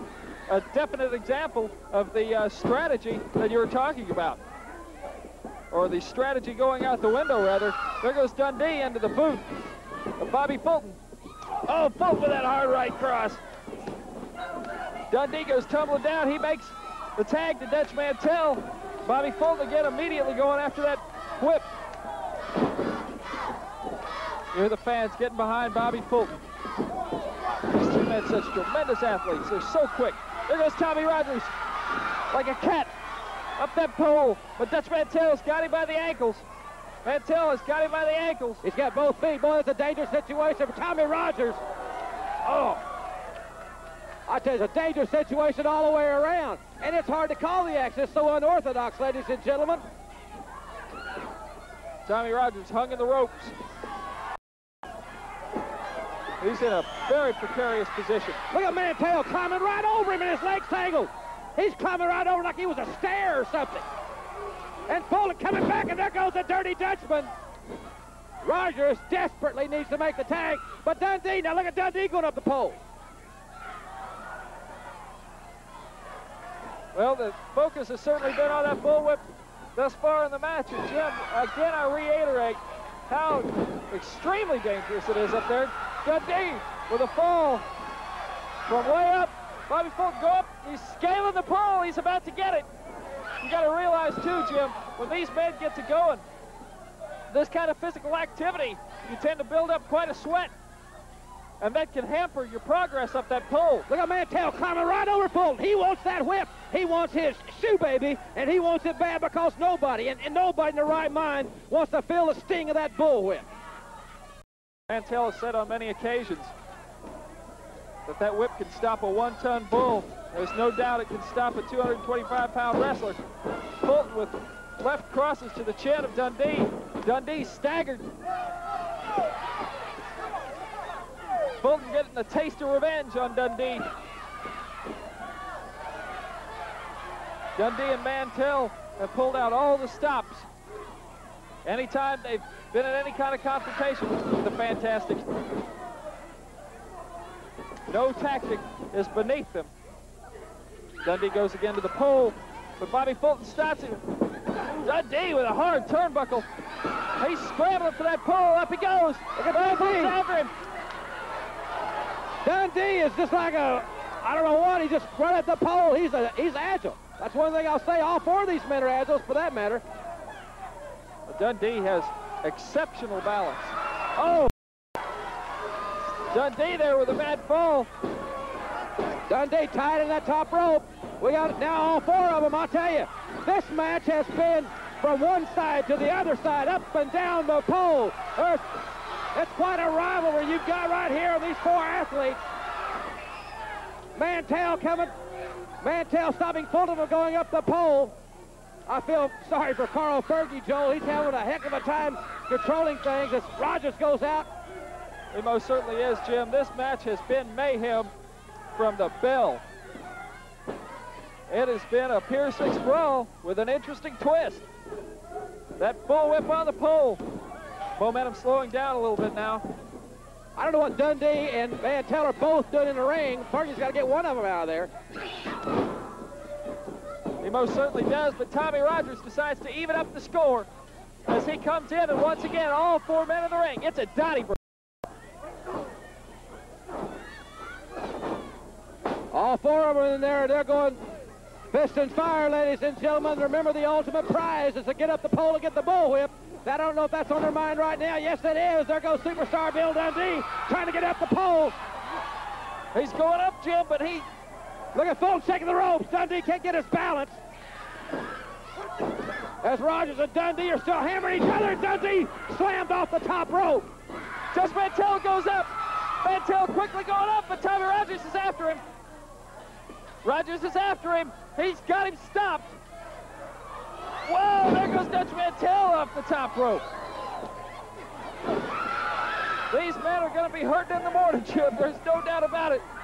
Maybe a call to the chiropractor in the morning. There's hot stuff Eddie Gilbert. What the heck is he doing? All four men are occupied, and Gilbert goes up to the... He's going up the pole. He has got the whip, and somebody is in deep trouble. Fergie's calling for the disqualification. I thought so. There's no reason for Eddie Gilbert to be in the ring whatsoever, but Gilbert got the pole, and he's lashing. He's lashing Bobby Fulton. Rogers is outside, and now it's 3-on-1. It is 3-on-1. Dutch Mantell got Tommy Rogers on the ring post, but Tommy's in. He's got a hold of the whip. He hammers Gilbert.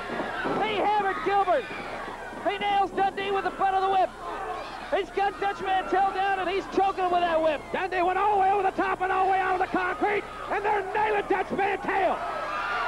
Here comes hot stuff back in the ring. Gilbert throwing powder in the face of Tommy Rogers. Gilbert's got the whip. And now it's Mantell and Gilbert, and they're double teaming Rogers. Are folded, and Rogers is blinded. He's on the outside, and they're whipping him. Mantell is laying it in. He is taking the hide of a Bobby Fulton, and down goes Carl Fergie. Mantell just hammered Fergie. Oh, got it. Tommy Rogers in with a chair. He has got a chair. And he's standing him off. He evens the score. Well, ladies and gentlemen, we've got a disqualification in this situation. The winners of the match by disqualification, the Fantastics. Bill Dundee got the worst of that situation, no doubt about it. And you saw Eddie Gilbert and Dutch Mantell. They double-teamed the Fantastics. We have not heard the last of this. Mr. Electricity, Mr. Excitement, Mr. Unpredictable, that's Dick Slater. And I'm sure wrestling fans from every corner of the wrestling world have a few more nicknames they would like to label Mr. Slater, but those are the three that I know that can be mentioned over the air. So Dick Slater bringing his rugged, unpredictable style back to Houston wrestling. I bet things are going to happen. And he's up against Steve Constance. Now, Steve is in for a tough match because Slater's experience. Slater is one of the best. My name is Peter Burkholz, your referee, Tommy Gilbert, and we've got a clean break off the ropes, but you better watch out when you are watching Slater or wrestling Slater. He can explode, much like he did with that slap across the face. And now Slater, realizing that that may not have been such a smart move. Outside the ring, Mr. Slater has a very interesting ballet. Last weekend on the television show, he refused to disclose her name. Now it's been disclosed. That's Dark Journey. She is a valet that is causing so much controversy, as if Dick Slater needed any assistance in causing turmoil and controversy. It seems to follow him around wherever he wrestles. Slater getting a little bit roughed up, and now Steve Constance trying to return some of the slapping to the face, as Slater clearly trying to unravel the rookie Steve Constance. Constance is a well-conditioned athlete. Man, trying to make his way into professional wrestling. It's a tough road to travel, especially when you go up against someone the likes of Dick Slater. Dick Slater will return to Houston Wrestling on Friday, October 25th, when he teams with another wild man, Buzz Sawyer, to go up against the Fantastics in one of several big showdowns. That's Friday night, October 25th, same Houston Coliseum. Slater's doing the crowding. Slater, the man driving that boot in. Fans are claiming that that was an illegal. Slater trying to convince the referee that he kicked the inside of the thigh and nothing else. Looking for a place to throw him, and he found it. Outside the ring goes Constance, and Dickie Slater, a man who doesn't possess too much patience. You can see how eager he is to get back at Constance. The referee warning him, but Slater not listening to the warnings of Gilbert as he tries to follow up on what he started by lowering the boom to Steve Constance. Dick Slater, a man who's held titles all over the world, won it all over from whether it's Japan, Australia, Hawaii, this country, Europe. A man in constant demand, and a vicious move, a neck breaker. And look at Slater as he starts to stalk his prey. Sleep hold by Slater. Now Slater's an individual who's got a great wrestling background. On top of that, he's as tough as they come. He can mix it up with his throwing punches or throwing kicks. Whatever style you want to mix it up with, Slater is more than accommodating. And outside the ring, we're keeping an eye on Dark Journey as she starts to yell something out to Slater. And we've got the match. Dickie Slater making his return, a good one.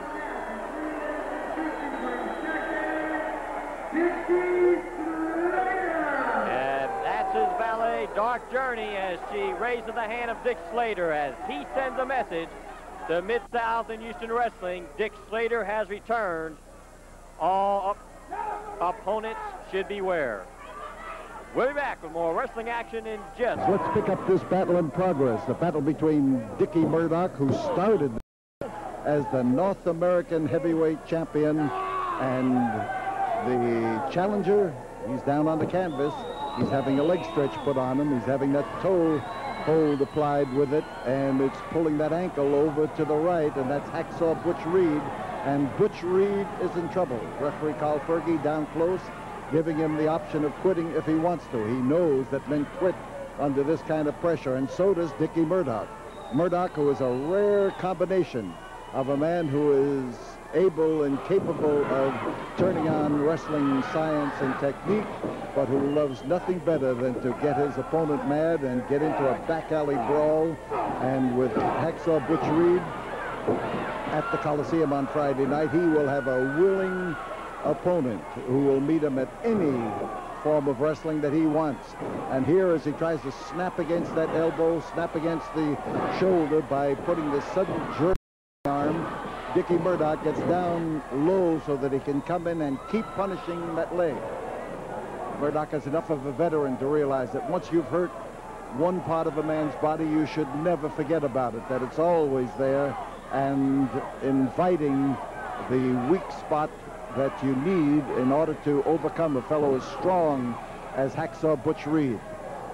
Tackling Butch Reed's strength in his upper body is almost impossible, as Dickie Murdoch has found out. He's having trouble with that shoulder.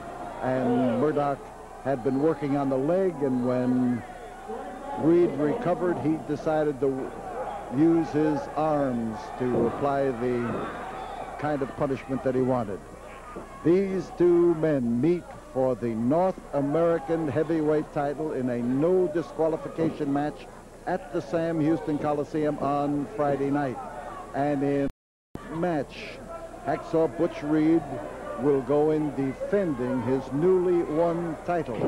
Now, we tell you that because you will see how he won it. You will see why Dick Murdoch is mad at the fact that he did win it, and you will know what's going to explode within the confines of the ring at the Coliseum on Friday night. A lot of pounding going on there. Each one looking for the weak spot. Murdoch hitting that leg, and Reed was pounding at that shoulder. But Murdoch is the kind of a guy you do not want to meet in an alley. He comes up with the answers, whether they're the right answers or not, that has to depend on your viewpoint. But he knows how to punish a man into defeat, and a no disqualification battle is right down his alley.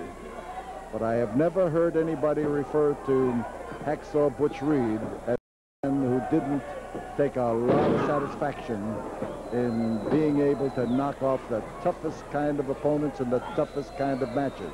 And that leg has been giving him trouble. Notice Murdoch taking care that that shoulder comes around so he can get in there and grab that leg again and apply the pressure. Or the foot. The foot works just as well as for Murdoch's style. He's trying to chop down on it to make it difficult for Reed to get good balance if he does get to his feet. Twisting toe hold. Now he's going for that leg breaker, and he's got both legs wrapped up. You see him now with the all of the leverage in place.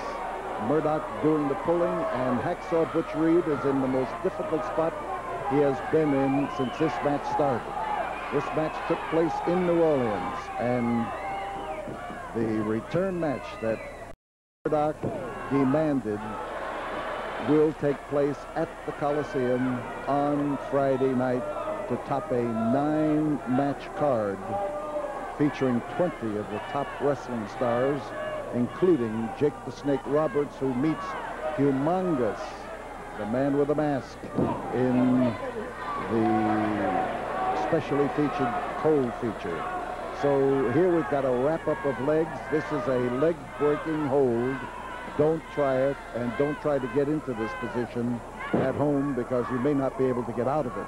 And sometimes injury results from just trying to get out of the hold itself. You saw Butch Reed. He kicked with his good leg and his good foot, and he found his mark. And Dickie Murdoch, Captain Redneck, down on the deck. You see where that last kick caught him, right alongside. And Reed has trouble standing because that continued punishment on the leg is designed to prevent you from getting good balance. That's why you do it. Top man, Reed. There's the count. Referee Carl Fergie, and he did not get to pound in that extra count. And Reed's fans are solidly behind him, and his fans are legion. Fans admire Reed because he never dodges the tough ones. And in Dickie Murdoch, the Waxahachie, which he'll have plenty of toughness. But there again, that left leg is giving him trouble. And that last wallop on it didn't do any good. So Murdoch comes in there just a little too blandly. If he's going to get hold of Reed, he's going to have to pounce on him. And Reed is going to meet him halfway.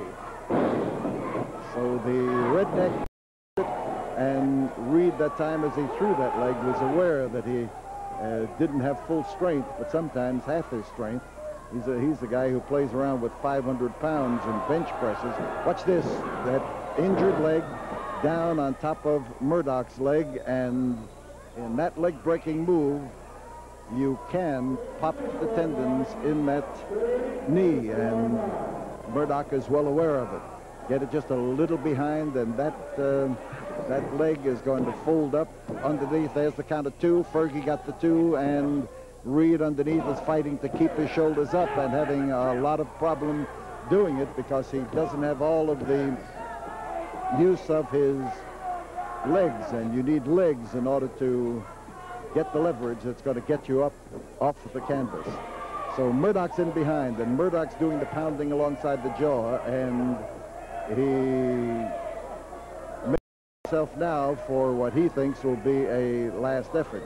Murdoch has that mannerism of adjusting that elbow pad of his, and when he does it, look out, because he uses that point of the elbow with tremendous force, setting up the hacksaw, but the hacksaw doesn't set up easily. The crotch, the lift, and down goes referee Carl Fergie, and look who takes the wrap-up, the small package, Murdoch, and Murdoch is not winning this match because the referee has been knocked down. Murdoch is more interested in the referee right now. He needs him. He wants to get him back in the ring. That's the only time he wants him. And now it's Hacksaw Butch Reed who turns the tables and comes up with the small package, and so goes Hacksaw Butch Reed. He just pinned those shoulders. The 3 count. Fergie counted the 3, and Reed is standing up, that leg giving him the trouble. But here is the winner, the new champion, who will defend that title in a no disqualification match against the loser, the former champion, Dick Murdoch, at the Coliseum on Friday night. The matches start at 8 o'clock, and there is a great crowd. New North American champion who does not sidestep a no disqualification challenge from Dick Murdoch, but picks it right up and challenges other people as well.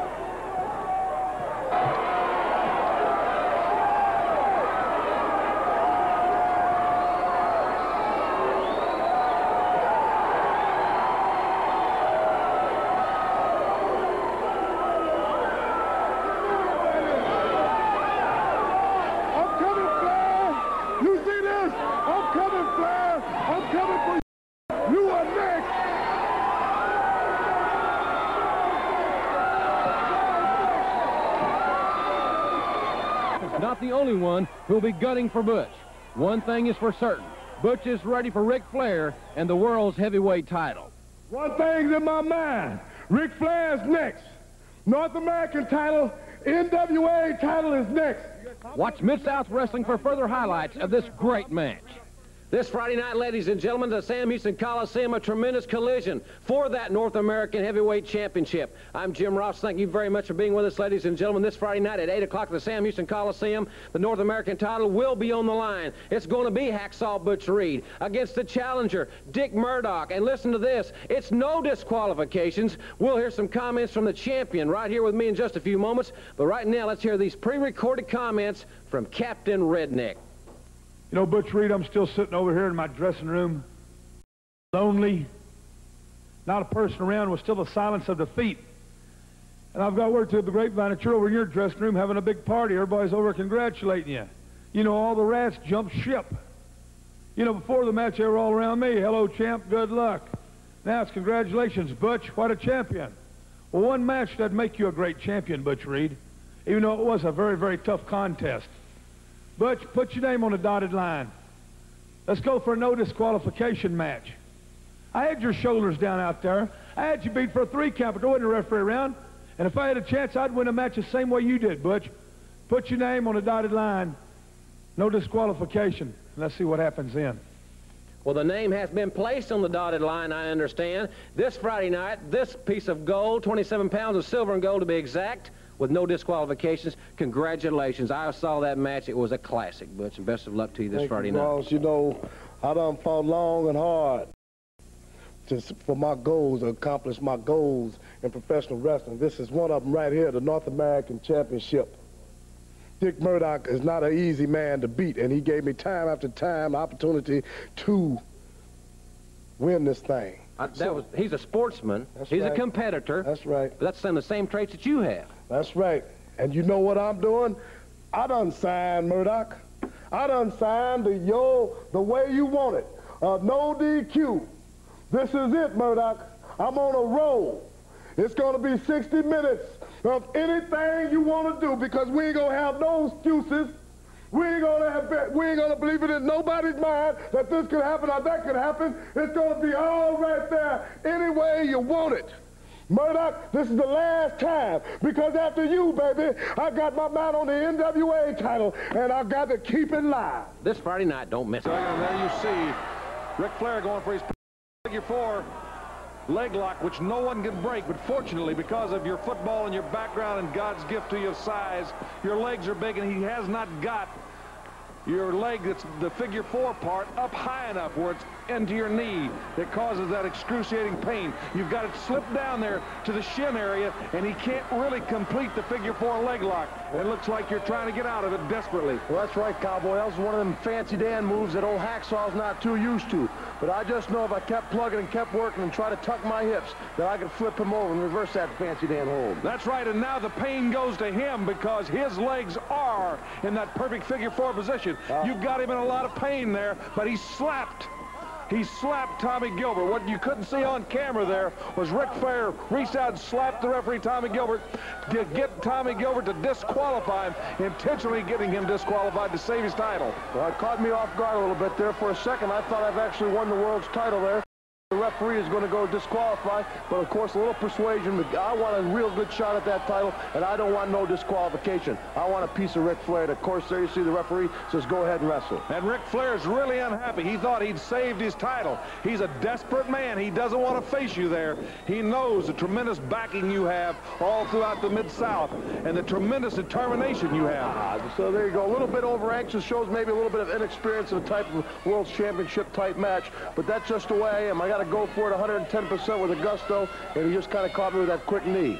Now he's going out, and he has decided to go ahead and try to injure you by running your head in that steel post, which also is a disqualification. There he goes intentionally. Well, now he's in my territory. He wants to get down and start fighting on the floor. He's talking Hacksaw Jim Duggan's type of match.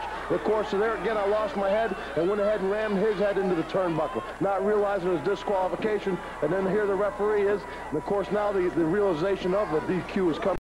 But again, the referee decided to one DQ for each of us. I guess he decided tit for tat there, but Ric Flair badly lacerated. He's really upset that the referee is not calling this match a disqualification and saving his title. He's desperate. The champion's been pushed to the wall. There you go, trying to vertical suplex him from the outside in. We hear Tommy Gilbert telling you to break the hold, that he's not in the ring, that you can't bring him in that way. Well, suplex is not really in my arsenal of weapons, but when you're in a World Championship match, you kind of pull out all the stops, do whatever it is necessary, and here I'm trying some things that I usually don't try. Well, Tommy Gilbert making no count or anything. I think he wants to give Ric Flair time to recover since you've pulled him into the ring from the outside, which is an illegal maneuver. He won't count the fall there. He's telling you to let him up. Of course, in the heat of the battle, you know you got the advantage. You got to fight in the way he's been doing you. A little loss of composure there. I just go back to brass tacks, good old 1-2 American know-how. Now I'm going to set for that spear, that fine NFL training showing. Down there, you can see a good three-point stance, good acceleration out of the blocks, and right there. I want to call for the slow motion of that because this was a critical point. You saw Tommy Gilbert out to the right.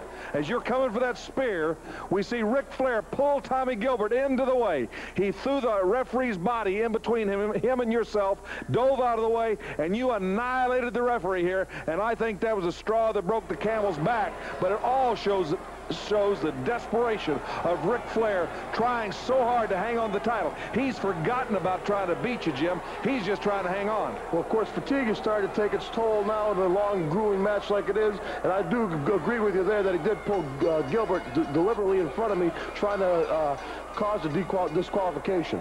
And Gilbert's calling for the bell. He's had it. He just says this is out of control. He's calling for the bell. Jim Duggan, the winner. You hear the crowd behind you. You are the winner. But Gilbert is disqualifying the world's champion, Ric Flair. His finally managed to save his title. He lost the war, he lost the battle, but he got out of there with a gold. Of course, in all the heat of the battle, I lost the idea that I don't get the belt on a disqualification. Here I am celebrating with the fans because that's what it's all about. It's a fan's belt, and I just love to bring it home. As I say, Ric Flair barely escaped the title, certainly not his pride. You took him to the wall, and 3 times there was a situation that called for disqualification. I think Tommy Gilbert, the referee, really stayed with it a long time, too. Well, he certainly did, and I'm glad to say that he went that far with it, because I thought Ric Flair, hey, why don't you shut your mouth? I think Ric Flair, it's hard for me to concentrate, Mr. Watts, with the way this trash out here. You remember the rules, that if you're here at the desk, you can't jump in the ring. It's a $2,500 fine. I see Buzz Sawyer out there challenging. He's trying to take a cheap shot, but let's just cool it right. Well, if he wants a shot of Hacksaw Duggan, he'll find I'm not a hard man to get a hold of. Well, ladies and gentlemen, we'll try to get this under order, and we'll be back after this. Oh, the Longhorns, you didn't even have a chance. The Sooners ran all over you, not even a first down in the second half. And I know Hacksaw Jim Duggan has a little horns on his heads. Let me tell you something, Hacksaw. You and your Longhorn fans, you come down to the Sam Houston Coliseum and you put the horns up in the air real high. Because when I get done with you, Hacksaw Jim Duggan, I'm going to be the man walking out of that ring smiling with the bent horns. And you people know what I mean. No horns on old Hacksaw's head except once in a while real late at night, but that's a whole different story. I'm a SMU Mustang Pony fan, but that's okay. Everybody's got their preferences. I know you happen to be an OU fan, Jim Ross, is that right? Oklahoma State. Oklahoma State, excuse me. Everybody's got their preference. That's what makes America great. Late at night. Choose who you want to. Late at night, I'm an OSU fan. Late at night, you're an OSU fan.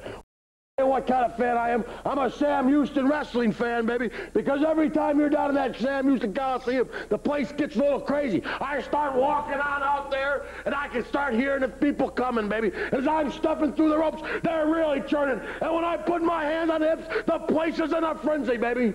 And all that does is make goosebumps run up and down my neck.